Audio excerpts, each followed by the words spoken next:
Hello, dear students. Good morning to all of us, everybody. So, last class we were discussing about the ration and nutritive value. So, today you are discussing this lecture hay and silage preparation. Okay, hay and silage preparation कसं करायचं, त्याचं procedure कशी हे या क्लासमध्ये आपल्याला शिकायचं आहे. Okay, next preservation of fodders. म्हणजे त्याला प्रिझर्वेशन ऑफ फॉडर म्हणजे हे कडबा जे असेल किंवा चारा असेल त्याला प्रिझर्वेशन करून कसं करायचं ते याच्यामध्ये दिलेलं आहे. Preservation of fodder. So green fodders will be excess of need during certain season and scarce. म्हणजे आपल्याकडे ज्यावेळेस सीझनमध्ये ग्रीन फॉडर असेल त्यावेळेस तो सर्टन जमा करून under such situation preservation of the green fodder during the lush season is must. म्हणजे प्रिझर्वेशन फॉडर कुठले वापरायचे प्रिझर्वेशन करण्यासाठी हे आपण याच्यामध्ये बघायचं. Okay, this can be done as hay making or silage making. There are two making procedure, hay making and silage making. Hay making means it is a definition, a scientific conversion of green fodders after control by drying. म्हणजे जे scientific conservation of green fodder जे असेल त्याला after controlling of drawing केल्यानंतर वाळवल्यानंतर सुका चारा म्हणतो आपण त्याला. And it reduces moisture content of fodder to a certain level up to 50% that can be stored without any loss of nutrients. Okay, so त्याच्यातले न्यूट्रियंट्स लॉस झालेले नाही पाहिजे, तो वाळला पाहिजे, 50% मॉइश्चर असलं पाहिजे. इट इज कॉल्ड एज हे making. Okay, what is the procedure of hay making? At the time of harvest, the crops at pre-flowering or early bloom stages. At the time of flowering मध्ये ज्यावेळेस harvest करायला flooring असते त्यावेळेस तो cut करायचा. Cut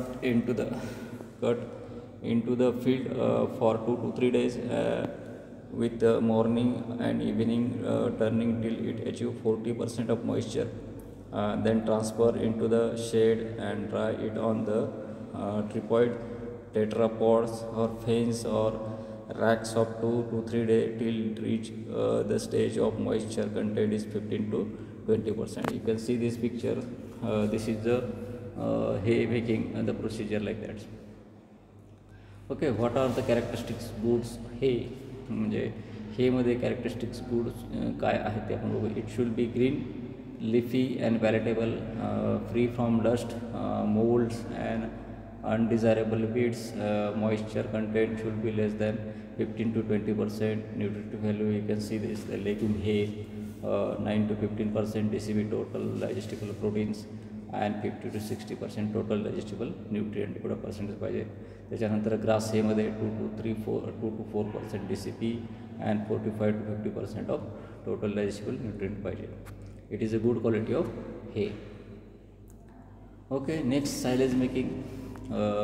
Silage is fermented product of green forages, whereas the acid produced by the anaerobic fermentation of sugar present in these forages are responsible for the preserving them.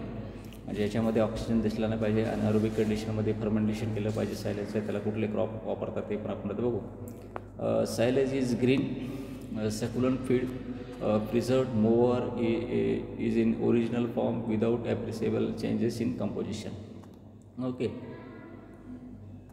so then what are the types of silo? There are 4 types of silo: pit silo, tube silo, plastic sheets and silage bags. तुम्ही एक खड्डा किंवा tube सायलोमध्ये किंवा प्लॅस्टिकच्या sheets आहेत किंवा silage बॅग्समध्ये पण तुम्ही सायलेज प्रिपरेशन करू शकता. Okay, procedure of silage. Clean silo pit म्हणजे एक खड्डा करायला पाहिजे. Harvest maize crop at dough stage. Chop fodder म्हणजे तुमचं जे मेजचं प्रोडक्शन आहे, मक्याचे दाणे हे थोडेसे त्या कोवळ्या स्टेजेसमध्ये असले पाहिजेत. त्यावेळेस तुम्ही तो हार्वेस्ट करायला पाहिजे. त्याच्यानंतर त्याचे बारीक चॉप फॉडर 1 to 1.5 सेंटीमीटर साईजमध्ये कट केलं पाहिजे. And transfer chop material into the silo pits. जे चॉप कटर केलेले आहेत किंवा फीड चॉप कटर केलेले मटेरियल त्या सायलो पीटमध्ये टाकलं पाहिजे. Then starting filling layer by layer and press hard to the compactness. जसं लेअर बाय लेअर त्याच्यामध्ये टाकून प्रेस केलं पाहिजे आणि त्याच्यावर लेअर बाय लेअर ठरलं पाहिजे. त्याच्यानंतर कंटिन्यू प्रेशर केलं पाहिजे. Continue pressuring till the operation of filling the silo is complete. सगळं पूर्ण केल्यानंतर त्याला प्रेशर केलं पाहिजे. हवा बंदच असलं पाहिजे, त्याच्यामध्ये हवेचा संपर्क आलेला नाही पाहिजे. This is the procedure for the silage making. Okay. Fill the silo pit about 1.5 to 2 meter above the surface level. Then cover silo with polythene sheet or straw. मग सायलेज टँक फुल केल्यानंतर त्याच्यामध्ये cover करायला पाहिजे. त्याच्यानंतर seal it with dung and mud from 28 to 30 days.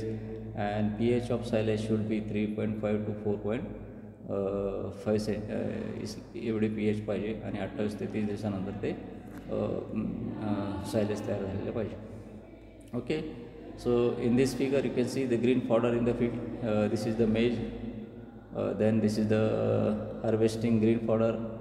Green fodder in ज्यावेळेस harvest करतो त्यावेळेस harvest केलेले ग्रीन फॉडर आहे. त्याच्यानंतर these are the chaff cutter machines are there. You can see these gadba. So you can this figure the maka is there. This chaff cutter machine, and then one man is cutting of this chaff cutter 1 to 3 centimeters pieces. Then this is the pit silo. Type of silo pits. You can see this the one figure is the one pit is there. Other is the bunker type किंवा tunnel shape pits. You can see this figure. Then next you can these cut pieces of this silage. You can see the pressurized with hard it is available your bullock or it pressurized with the and then this figure you can see the filling of silo pits. म्हणजे ज्या बॅगमध्ये कसं filling करायचं it is called this is feeling.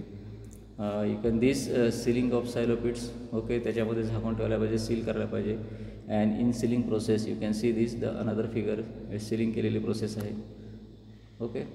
Then opening of silo pits after 30 days किंवा 28 days you can see this the opening of silo पिट्स and this is the silo. Okay, insealing process means insealing process is divided into 4 phases. First phase, plant cell continue to respire till the oxygen trapped from the air and exhausted carbon dioxide. The oxygen trapped by the microorganism, the anaerobic condition due to the sealing and growth of anaerobic bacteria is favored. Phase first. Phase second मध्ये Clostridia and Colibacteria causes degeneration of protein and amino acids.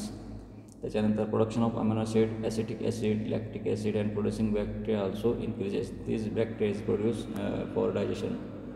Then third phase, the lactic acid producing bacteria dominate other microorganisms and these bacteria produce high amount of lactic acid. Then pH reduce केले जाते. त्याच्यानंतर rapidly available carbohydrates help these bacteria for the long acting productions and reducing pH. Last phase is this is the quite variable and depending on the phase third. If pH is reduced up to 4 to 0, the silage is stable and no further degeneration due to the microbial activities. After degeneration, La to butyric acid and this butyric acid spoil into the smell and acceptably silage. Okay. ज्या इनसिलिंग process म्हणजे packaging केल्यानंतर त्याचे pH maintain करता आला पाहिजे. 3.5 to 4 pH maintain केला तर it is good for silage making. Okay. So this video it is what is the hay making and silage making preservation of fodder कसं करायचं हे या व्हिडिओमध्ये it is shortly discuss. You can prefer the PDF notes for animal science and dairy technology. The textbooks it is detailed for understanding. Okay. Thank you.